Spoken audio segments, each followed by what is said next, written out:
कि वो भक्त जो महात्मा नहीं है लेकिन वो कैसे भगवान को देखते हैं। हरे कृष्ण। भगवद गीता अध्याय 9 श्लोक संख्या 16 और 17। अहम क्रतुर अहम यज्ञ स्वधाहम अहम औषधम मंत्रो अहम अहमेवाज्ञम अहम अग्निर अहम हुतम। किंतु मैं ही कर्मकांड, मैं ही यज्ञ, पितरों को दिए जाने वाला अर्पण, औषधि, दिव्य ध्वनि, मंत्र, घी, अग्नि तथा आहुति हूँ। पितामहस्य जगतो माता धाता पितामह वेद्यम पवित्रम ओंकार ऋक्साम यजुरेव च। मैं इस ब्रह्मांड का पिता, माता, आश्रय तथा पितामह हूँ। मैं ये जानने योग्य शुद्धिकर्ता तथा ओंकार हूँ। मैं ऋग्वेद, सामवेद तथा यजुर्वेद भी हूँ। तो जैसा हमने कहा भगवान कि वो भक्त जो महात्मा नहीं है, जो विश्वतोमुखम, जो नीचे के हैं, लेकिन वो कैसे भगवान को देखते हैं, तो ये भी बहुत अच्छा है। बहुत सारे शब्द इन 2 श्लोकों में भगवान ने सिर्फ शब्द ही बोले हैं। अहम क्रतुर, क्रतुर मतलब जो वैदिक यज्ञ होता है, यज्ञ या कोई भी वैदिक कार्य होता है। क्रतु यज्ञ तो अलग से आया, आप जाते हो कुछ भी वैदिक कार्य करते हो, ध्यान नहीं होता तो कम से कम ये देखो क्या यही भगवान है। और महात्मा लोग कैसे देखते हैं, ये मेरे प्रिय भगवान के लिए मैं कार्य कर रहा हूँ। संबंधित दोनों भगवान से देखते हैं, इसीलिए इनको भी भक्त कहा जाता है। लेकिन ये नीचे स्तर के हैं। अभी धीरे धीरे आगे बढ़ेंगे, ये विश्वतोमुखम यानी विश्वरूप को देखते देखते धीरे शुद्ध हो जाएंगे और महात्मा बन जाएंगे।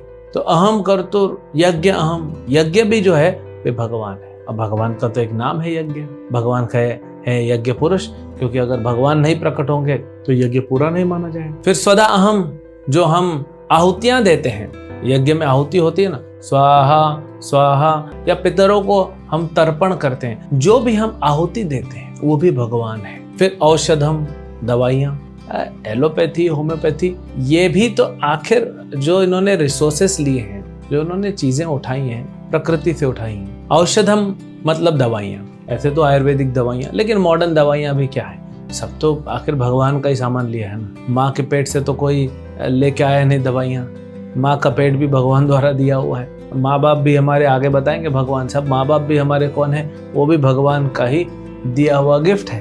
तो औषधि जो जड़ी बूटियां होती हैं, ये भी सब हमारे लिए भले के लिए है, तो ये भी भगवान है। आयुर्वेद में कहा गया है कि जब हम दवाई लेते हैं तो भगवान को स्मरण करना चाहिए कि प्रभु मैं ये दवाई ले रहा हूँ, मैं तो अपने कर्मों से जो है वो भुगत रहा हूँ, लेकिन तकलीफ में हूँ, आपकी भक्ति नहीं कर पा रहा हूँ अच्छे से, तो इसलिए मैं दवाई का सहारा ले रहा हूँ। ये दवाई मुझे ठीक कर पाएगी नहीं कर पाएगी ये मुझे पता नहीं है, लेकिन मैं आपका स्मरण कर रहा हूँ, क्योंकि आपका आशीर्वाद होगा, आपकी कृपा होगी तो ये दवाई मुझ पे काम करेगी। आप देखते हैं ना, कुछ दवाई काम नहीं करती, तो डॉक्टर लोग भी आजकल बोलते हैं इनको दवा की नहीं दुआ की जरूरत है। तो भगवान ही रक्षा करने वाले। फिर भगवान कहते हैं मंत्रो अहम, जो भी दिव्य ध्वनि है, मंत्र है, मंत्र तो साक्षात भगवान है, आगे चल के बताएंगे। ओंकार, ओम शब्द भगवान है। फिर हरे कृष्ण कृष्ण कृष्ण हरे हरे, हरे राम राम राम हरे हरे। यह हरे कृष्ण महामंत्र स्वयं राधा कृष्ण है। अभिनत्व नाम नामिनो, भगवान और भगवान के नाम में कोई फर्क नहीं है। फिर अज्ञम, जैसे आहुति था ऐसे घी डालते हैं, ये भी जो है स्वयं भगवान है। और फिर अग्नि और हुतम, अहम अग्निर अहम हुतम, कि जो अग्नि है, एक्चुअली शास्त्रों में कहा जाता है भगवान के 2 मुख हैं। इस संसार में भगवान के 2 मुख हैं, एक अग्नि, इसीलिए तो सारे आहुतियां अग्नि में दी जाती हैं। अग्नि भगवान का मुख है, जब आप अग्नि में कुछ डालते हो तो भगवान के पास पहुंचता है। और दूसरा भगवान का मुख क्या है, भगवान बोलते हैं श्रीमद् भागवतम में, मैं 2 मुख से खाता हूँ, एक अग्नि से खाता हूँ और एक शुद्ध ब्राह्मण होते हैं या भगवान के शुद्ध भक्त जैसे महात्मा होते हैं, इनके मुख से खाता हूँ। यानी जब महात्मा कुछ खा रहा है भगवान का प्रसाद, तो वो भगवान तक पहुंच जाता है। क्यों? क्योंकि महात्मा भगवान को इतना प्रिय होता है। प्रिय होने की वजह से जब वो खाता है तो भगवान को लगता है कि मैंने खाया है। और भगवान कहते हैं दोनों मुख में, एक तो अग्नि और एक महात्मा का मुख, इसमें महात्मा का मुख मुझे ज्यादा अच्छा लगता है। मैं इच्छा से, बोलते हैं ना, चाव से खाता हूं मैं। इसीलिए तो प्रथा है ना साधु संतों को खिलाने की, क्योंकि वो भगवान को खिलाने जैसा है, लेकिन वो शुद्ध भक्त होना चाहिए, तब भगवान तक पहुंचता। फिर आगे कहते हैं पिताहमस्य जगतो माता धाता पितामह। पिताहम, कि मैं इस पूरे संसार का क्या हूँ, पिता हूँ। तो जो लोग देखते हैं संसार कौन चला रहा है? भगवान चला रहे हैं। माता धाता, पिता हम, पिता मैं हूं, माता भी मैं हूं, और धाता मतलब पालने वाला या सृष्टि करने वाला, वो भी मैं हूं। पिता हम, माता धाता, पिता महा। कोई कहेगा नहीं मेरे तो पिताजी हैं, मेरी तो माताजी हैं, फिर मेरे पिताजी के पिताजी हैं, उनके पिताजी हैं। भगवान कहते हैं सारे पिताओं का, सारे बाप का जो एक बाप है वो मैं हूँ। ब्रह्मा जी के भी तो पिता हैं भगवान कृष्ण, ये ब्रह्मा जी स्वयं स्वीकार करते हैं। अपनी प्रार्थना में कहते हैं प्रभु मैं तो आपके बच्चे जैसा हूँ, मेरे से गलती हुई है, लेकिन जैसा बच्चा माँ के गर्भ में लात मारता है, माँ उसका अपराध नहीं लेती, ऐसे ही आप मुझे क्षमा कर दीजिए। तो ब्रह्मा जी के पिता तो कृष्ण हैं, तो कृष्ण पूरी सृष्टि बनाने वाले हैं। तो ऐसे भी देख सकते हैं हर जगह कृष्ण को। फिर कहते हैं वेद्यम पवित्रम ओमकार। वेद्यम मतलब जो भी जानने योग्य है। हम शास्त्र पढ़ते हैं, वेद मतलब ज्ञान, जो 4 वेद होते हैं, वेद मतलब भगवान बोलेंगे 4 वेद भी मैं हूँ, तो वेद मतलब होता है ज्ञान।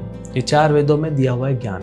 तो भगवान ने लेकिन कहा कि कलयुग के लोग वेद नहीं पढ़ पाएंगे, इसलिए अर्जुन को बोला वेद छोड़ो, भगवत गीता पढ़ो। इसलिए तो भगवान ने अर्जुन को वेद न पढ़ाया ना, भगवत गीता पढ़ाई हमारे लिए, क्योंकि हम भगवत गीता पढ़ सकते हैं। तो ये कौन है? ये भी भगवान है, ये तो भगवान की वाणी है। भगवान की वाणी साक्षात भगवान होता है। वेद्याम पवित्रम, जो भी शुद्ध करने वाला होता है संसार को, भगवान है। क्योंकि भगवान ये समस्त संसार को शुद्ध करते हैं अपने नाम से, अपनी वाणी से, अपने भक्तों द्वारा।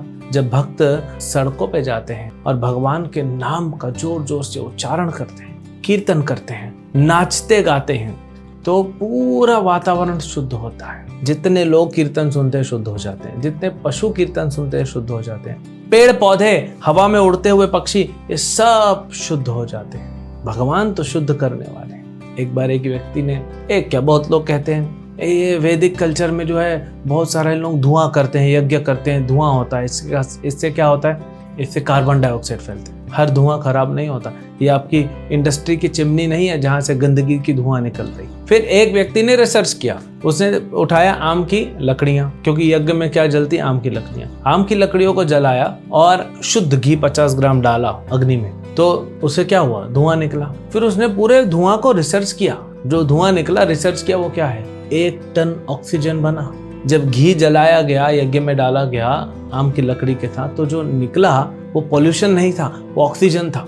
आप कभी भी देखिएगा जहाँ पे यज्ञ हो रहा है, वो धुआं आपकी आंख में जाता है, पानी निकलता है, क्योंकि कचरा बाहर निकल रहा है, कान शुद्ध होता है, नाक शुद्ध होते हैं, ये पूरा वातावरण शुद्ध होता है, वो शुद्ध ऑक्सीजन आ रहा है वहां से। भगवान से संबंधित कोई भी चीज, कोई भी वस्तु हमें अशुद्ध नहीं बना सकती। भगवान का नाम, भगवान के भक्त, भगवान के द्वारा दिया गया जो प्रोसेस है शास्त्रों में, वो अशुद्ध नहीं बनाता, वो तो हमारे शुद्धिकरण के लिए। अब भगवान कहते हैं ओमकार, ओम भी मैं हूं। तो ऐसे करके भगवान बोल रहे हैं कि देखो कैसे हर जगह तुम मुझे देख सकते हो, है ना। हमारा कहीं भी यज्ञ हो रहा है, अग्नि देखो, घर में गैस जलाते हो, अग्नि, वो अग्नि क्या है? वो अग्नि स्वयं भगवान है। तो आपके घर में खाना कौन बना रहा है? स्वयं भगवान बना रहा है। अगर भगवान अग्नि के रूप में ना आए तो खाना कैसे बनाओगे आप? कच्चा खाना पड़ेगा, कि कच्चा खाना भी जो है भगवान द्वारा दिया गया। सूर्य को देखो तो भगवान की आंख है, चंद्र को देखो, तो ऐसे भगवान से अपने आप को कनेक्ट करो, प्रैक्टिस करो, आदत डालो।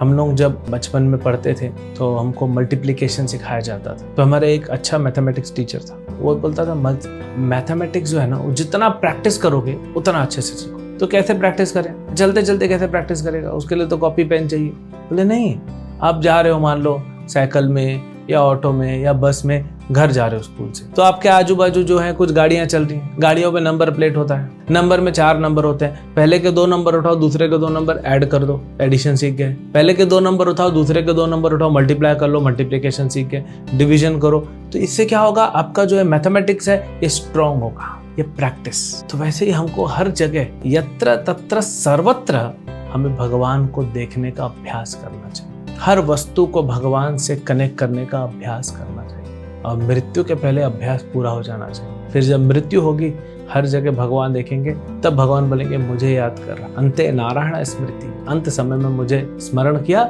चलो मैं इसको उद्धार कर देता हूँ, मैं इसको मोक्ष दे देता हूँ। हरे कृष्ण।